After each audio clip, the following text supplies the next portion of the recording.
You've called yourself lazy. You've made schedules that lasted 3 days. You've watched productivity videos while the task you're avoiding sits open in another tab. Nothing works. And the reason nothing works is because you've been solving the wrong problem entirely. Procrastination is not a time management issue. It's not a discipline issue. It's not laziness.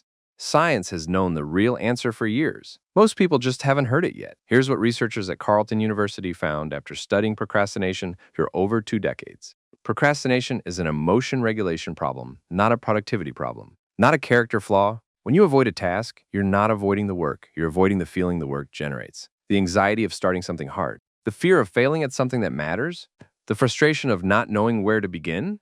Your brain doesn't distinguish between a physical threat and an emotional one.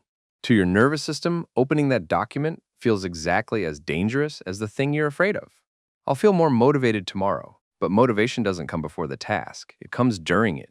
Waiting to feel ready is the trap. Your brain is protecting you from discomfort, and it's extraordinarily good at finding reasons to keep doing it. Here's the neuroscience. The amygdala, your brain's threat detection system, fires when you approach a task loaded with negative emotion. Boredom, self-doubt, overwhelm, perfectionism. The moment it detects that signal, it steers you toward relief, your phone, a snack, anything that returns you to emotional neutral. This is called the amygdala hijack, and it happens before your rational brain even knows what's going on. You don't decide to procrastinate, your brain decides for you. In milliseconds, before you've had a single conscious thought about the task. I just need more willpower. But willpower is the last thing that works against a survival mechanism. You can't discipline your way out of a neurological response. You need a smarter approach. There's a second mechanism making this worse.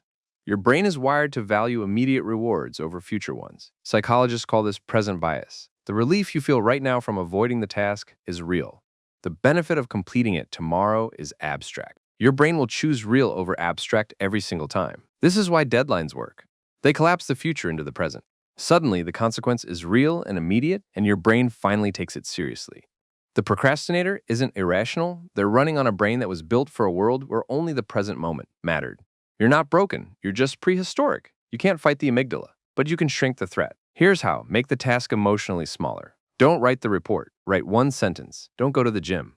Put on your shoes. The goal is not to trick yourself into doing the full task. The goal is to reduce the emotional weight enough that your brain stops sounding the alarm. Neuroscientists call this the implementation intention. When you reduce a task to its smallest possible first action, you sidestep the emotional trigger entirely, and once you start, the motivation follows.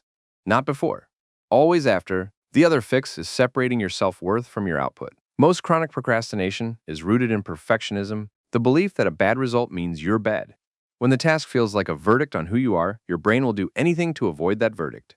Give yourself permission to do it badly. A bad first draft still gets written. A perfect one in your head helps no one. You were never lazy. You were scared. And your brain was doing exactly what it was built to do. Protect you from pain, choose now over later, and avoid any threat it couldn't immediately resolve. The task was never the problem. The feeling was. Change the feeling, and the task becomes possible. Start smaller than feels reasonable. Start before you feel ready. The motivation you've been waiting for has been waiting on the other side of starting the entire time.